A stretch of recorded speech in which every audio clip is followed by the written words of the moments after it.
Salut à vous, j'espère que vous allez bien. Vous savez, mesdames, 75% d'hommes qui sont pauvres, c'est des hommes qui manquent d'éducation. C'est des hommes qui sont soit impulsifs, c'est des hommes qui sont soit manipulateurs, c'est des hommes qui sont soit toxiques, c'est des hommes qui sont soit gigolos, c'est des hommes profiteurs, on les appelle des brouteurs. Vous allez voir que la plupart des hommes qui sont...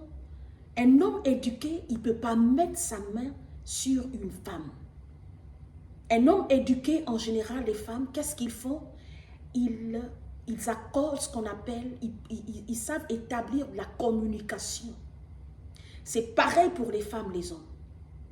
Il est très difficile de tomber sur une femme éduquée qui va vous injurier en public ou bien qui va déchirer votre vêtement parce qu'elle est frustrée ou bien parce qu'elle vous a trouvé, d'accord, dans une position désagréable avec une autre femme. Le manque d'éducation fragilise, d'accord, un couple. C'est le manque d'éducation qui fait qu'un homme, il peut se permettre de poser certains actes à l'encontre, d'accord, ou bien vice-versa, une femme aussi. C'est le manque d'éducation qui fait ça.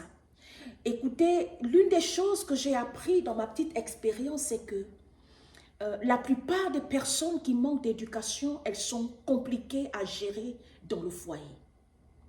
Et le tout n'est pas de culpabiliser si vous êtes dans cette situation. Mais la première question dont il faut se poser, c'est que comment faire pour devenir une femme éduquée? Aujourd'hui, la technologie, Internet, les réseaux sociaux, on a YouTube qui nous aide à se redéfinir en tant que femme. Lorsqu'on n'a pas eu l'occasion, d'accord, de bénéficier de l'éducation de nos parents ou bien de bénéficier d'une bonne éducation tout simplement. Et les femmes, c'est l'une des raisons pour lesquelles vous tombez généralement sur des... Vous avez comme l'impression que tous les hommes sur qui vous tombez, c'est soit des manipulateurs ou des hommes toxiques ou des hommes escrocs ou bien des hommes menteurs ou bien des hommes qui ne sont pas sérieux. C'est pas un problème de généralité. C'est un problème de réalité. Ça devient une réalité de nos jours. Et c'est pour ça qu'on demande aux femmes de mettre des clauses et des bases dès les débuts d'une relation. Si vous ratez de mettre les bases, de mettre les clauses, de mettre des fondations, comme quand on construit une maison, si les fouilles et si les fondations de la maison ne sont pas solides, quand les tempêtes ou les intempéries viendront, elles peuvent secouer la maison et la maison va s'écrouler. C'est pareil pour un couple. C'est pareil pour le mariage, c'est pareil pour la vie à deux.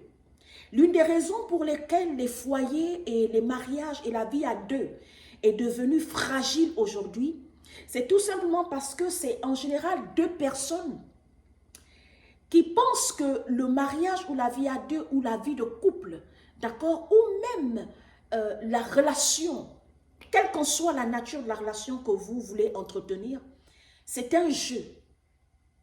Au fur et à mesure que je prends de l'âge, je réalise que l'éducation d'un enfant définit, d'accord, l'avenir d'un être humain.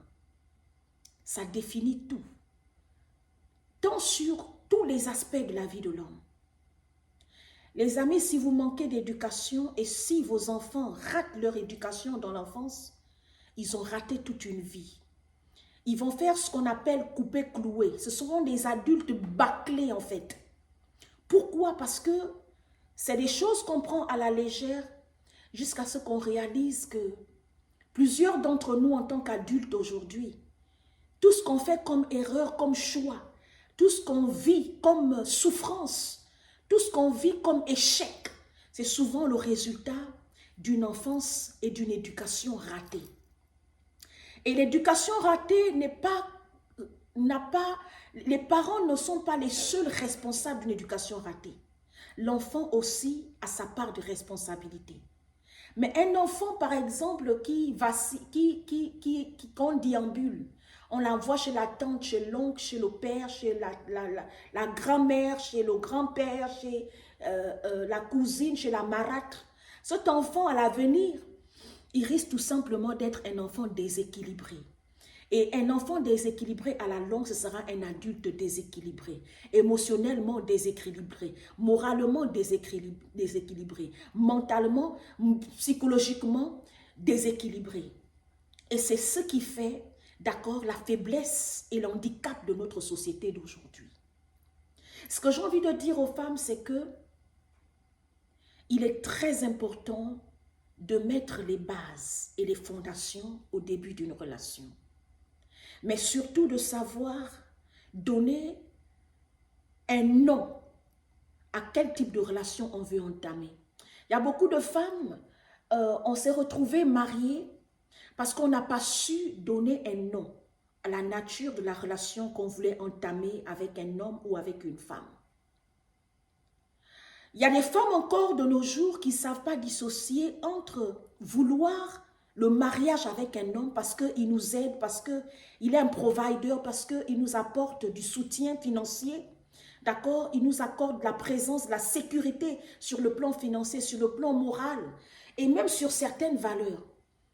Parfois, ce qui rend certains foyers fades, certains mariages fades, certaines relations instables, déséquilibrées aujourd'hui, parce que les débuts ont tout simplement été ce qu'on appelle, on a manqué d'intelligence, on a manqué de sagesse, on a manqué de discernement, mais aussi on a manqué de faire le bon choix.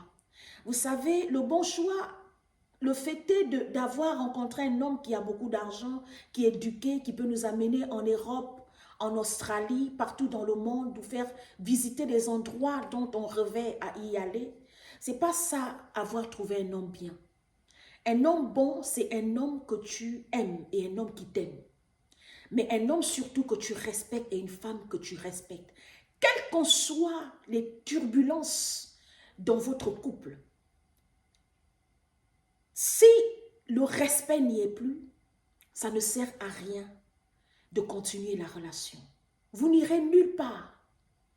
Et vous ne pourrez plus jamais arriver à un niveau de réparation tant qu'il n'y a pas de respect. Et le respect, c'est quoi, par exemple, pour aller un peu plus simple, c'est que même quand un homme est infidèle ou bien même quand une femme est infidèle dans la relation, si au moins tu sais préserver l'image de l'autre, si tu sais faire des choses dans la discrétion possible pour ne pas montrer à l'autre qu'il est un con ou bien que c'est une conne, c'est encore ce qu'on appelle le respect. Le manque de respect, c'est que non seulement tu es infidèle, mais tu permets à ce que tes copines de dehors ou tes cheese à dehors ou tes chisos pour les femmes, d'accord, puissent par exemple appeler ta femme ou ton mari et lui menacer. Et c'est parfois lorsque le conjoint ou le partenaire parle avec le cheese, à la cheese ou le cheese au dehors, qu'il découvre que, oh, mais c'est ma femme qui a raconté tout ça sur moi, mais c'est mon mari qui a raconté ça sur moi, parce que cette femme ou cet homme-là ne me connaît pas. Il n'y a que quelqu'un qui a vécu avec moi qui peut connaître ces choses sur moi. Et c'est ce qu'on appelle le manque de respect. Et il y a beaucoup de foyers qui vivent dans cette atmosphère-là. Et c'est des frustrations, des blessures qu'on ne peut pas guérir. Quand tu arrives à réaliser que tu dealais avec une personne, en fait, qui était fausse avec toi. Tu deals, tu dors tous les jours avec quelqu'un avec qui vous faites des enfants, vous faites tout, vous partagez tout ensemble, mais sauf le respect. Et tant qu'il n'y a pas de respect dans une relation, la famille, il sera très difficile de retrouver ce qu'on appelle la paix. Ou bien même de rattraper les temps d'amour ou les temps de joie qu'on a pu partager un jour. Ce sera très difficile. Pourquoi? Tout simplement parce que l'homme a un côté animal qu'il n'arrive pas à dompter naturellement. Il a besoin de se faire éduquer. C'est pour ça qu'on dit de lire, d'aller à l'école. Et quand quelqu'un déjà allé à l'école, il a tout ça là. S'il manque d'éducation scolaire ou bien il a raté l'éducation parentale, il a besoin de ce qu'on appelle l'éducation spirituelle. D'où vous voyez certains d'entre nous, avec toutes nos faiblesses et nos manquements, on reconnaît qu'on est humain. Si on a raté nous-mêmes l'éducation que nos parents nous ont donnée, on a raté l'éducation scolaire, on ne doit pas rater l'éducation avec Dieu. Parce que Dieu peut nous aider, d'accord, à nous rééduquer et à trouver ce côté humain qui fait que même quand on triche, même quand on fait des erreurs, même quand on a des manquements et des faiblesses, on préserve quand même l'identité et l'image d'une personne qu'on est censé aimer ou bien d'une personne qui nous a fait du bien un jour. C'est très important. C'était ça mon message.